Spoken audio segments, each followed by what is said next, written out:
I spent my own money on this one because it just felt like something special. Remember to leave a comment and stay active to win a free game each month. This month we're giving away a copy of Die for Valhalla thanks to the developers. It's a great game indeed. Now there are some games you should play. Metroid and Dark Souls have to be on that list. Hollow Knight dropped like a bomb out of nowhere during this year's E3. Developed by Team Cherry with a beautiful artwork from Ari Gibson and a haunting soundtrack from Christopher Larkin, the game certainly looks and sounds the part. What sets it apart then? Why does everyone seem to love this game so much? Let's find out.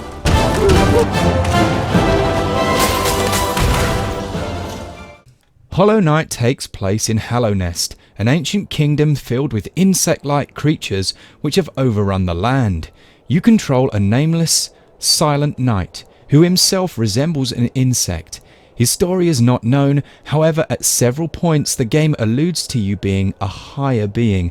In much the same way as Dark Souls did, the environments themselves tell the story.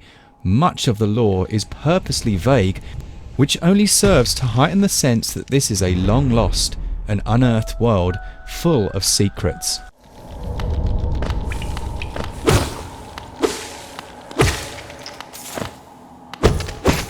During your quest, you'll meet several characters who will either be friend or foe. The cheery cartographer whistling and humming in the darkness can be a lovely thing. The world can feel claustrophobic, and these brief story interactions break up the loneliness. Later, you will meet the mysterious dreamers who will guide your knight on a more pressing task. Subtlety is not something we see much of anymore in games. Hollow Knight has a beautifully subtle story. There is a fascinating tale here which you will uncover as you play through the game, from the creation of the kingdom by the Radiants, who ruled over the Moth and Bug Kingdom. Now I refuse to spoil any more as much of the gameplay revolves around that sense of discovery, and this is a game I think every gamer should experience. Story, although vague, is vastly deeper than initially meets the eye. Characters are memorable and interesting. The game also has multiple different endings depending on the route and items you have acquired, and each one is vastly different and rewarding. Story scores 17 out of 20. It is excellent, but perhaps a little bit too vague for some people. The overused term Metroidvania needs to be slightly tweaked here, methinks. This is more of a Metroidvania Souls-like. It combines that gain this ability to get to this area compulsive gameplay with a Dark Souls style of combat. You play as a silent knight with a nail as a weapon. You cannot block, but controls are very responsive and tight. Of the countless bug enemies that you'll encounter, each will require you to use a unique strategy.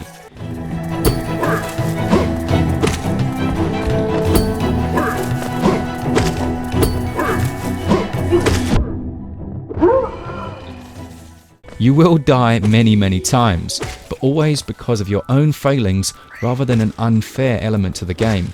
Your basic attack using the Y button can hit enemies and items above, to the side and below, while using the B button will allow you to jump, which is very responsive.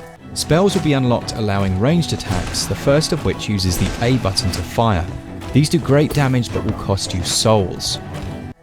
This is very much a game that skills you up as a player rather than simply making you overpowered with new abilities. Every slain enemy also releases its soul, which can be absorbed into yourself.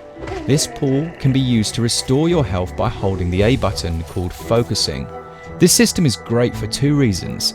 Firstly, if you're in a tough fight, you can conserve souls to heal yourself. Secondly, if you do find yourself at the brink of death, it forces you to go on a tactical offense, as every hit adds to your souls jar, thus allowing you enough to once again try and restore some of your health mid-fight. This tight mechanic alone creates a beautiful dance of death, which must be experienced to be appreciated. It is very subtle and incredibly clever and rewarding.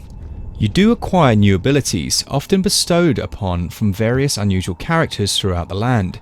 They will sometimes require you to complete a task for them, either pre or post giving you the item. It's then up to you to figure out how to use this to progress in your adventure. When you kill an enemy, it will drop a currency known as Geo. They're small stones made of fossilized shells, which you collect and use to purchase items in the shops. They also make this delightful noise when they drop, like change falling all over the floor.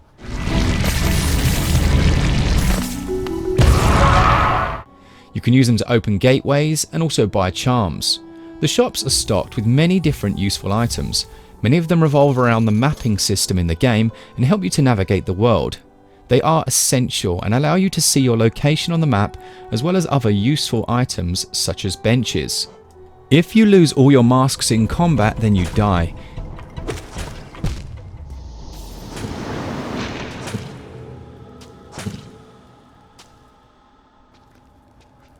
You will respawn at the last bench you sat on. You will then have a cracked souls vessel which can only hold 3/4 the souls you could before. I love this system. It reminded me of lighting a fire in Dark Souls, and it worked so well there and works just as well here. Enemies will respawn and you can equip and change your charms during this time. All the currency you have when you die stays with a dark spirit version of yourself. You can track the spirit down and kill it to regain your lost currency, as well as restoring your broken souls jar.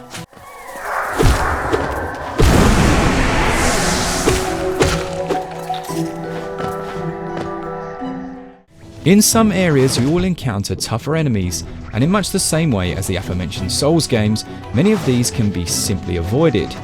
Besting them though will result in an abundance of currency to later spend in the shop. There are fully fledged boss fights, and these are fast and exhilarating.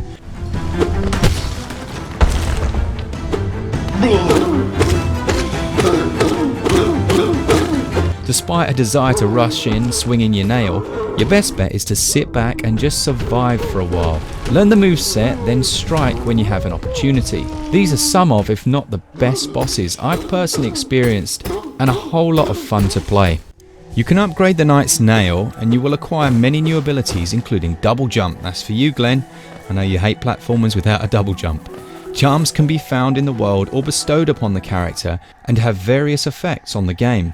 You can, later in the game, equip more of these than you have slots, but this also has the negative effect of making your knight more vulnerable to damage. Gameplay is so tight, controls so on point, and the world very engaging. Gameplay scores 19 out of 20.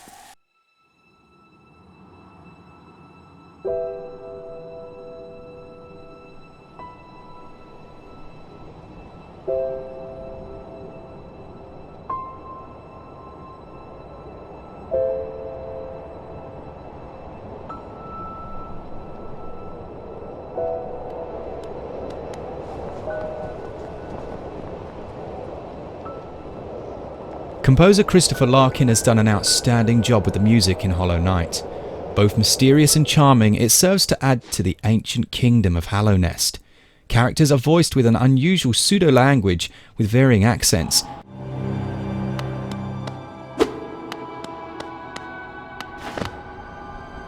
Nah, me nobis. These are great, although I do know a lot of people that found them really irritating. I like them a lot. Sound effects all sound authentic and nothing is out of place. Audio effects give a sense of scale to the place, and the environments are alive with small sound effects which serve to flesh out each unique setting. HD rumble is spot on, very subtle indeed, but the best kind of implementation in my opinion. As you jump, hit, dodge and land, small nuanced feedback from your Joy-Con or pad will give you a tactile feel of the action. Excellent. Music, sound and rumble score 19 out of 20. The artist Ari Gibson has done an incredible job here. Gone are the overused pixel art graphics, instead opting for a totally individual style, with a combination of almost 2D comic book characters with thick black outlines and a world replete with character. You're treated to a dark, often unnerving experience. The game has a macabre feel to it that is only heightened when encountering visuals such as these. I'm very impressed with the game, and I don't think watching it does it justice. Grass moves as you walk, acid water bubbles beneath you, and enemies all move and react in a unique way. Characters you meet are strange and delightful. This game really is just damn good. Graphics score 18 out of 20. The game is £10.99 or $15. It's priced to destroy the eShop and basically eliminate any competition. A game of this quality doesn't come around very often, and pricing it below the majority of the competition is a masterstroke. The world offers replayability due to multiple endings. I sincerely hope we see a full boxed release, as this deserves it. Offering a wealth of challenge, a unique world to explore and tons of charm, unlocks and boss fights, all for little over £10, I give value 19 out of 20. I've said it already, but there are some games that just elevate themselves in every area. When you review as many games as we do, it's rare. When it comes along, I feel it's my responsibility to tell you guys. This game is outstanding, totally outstanding. It receives a final Switch Up score of 92%. You will be seriously missing out if you don't play this one. Thanks again, and I hope you enjoyed this review for all things Switch all the time. Keep it Switch Up. See ya!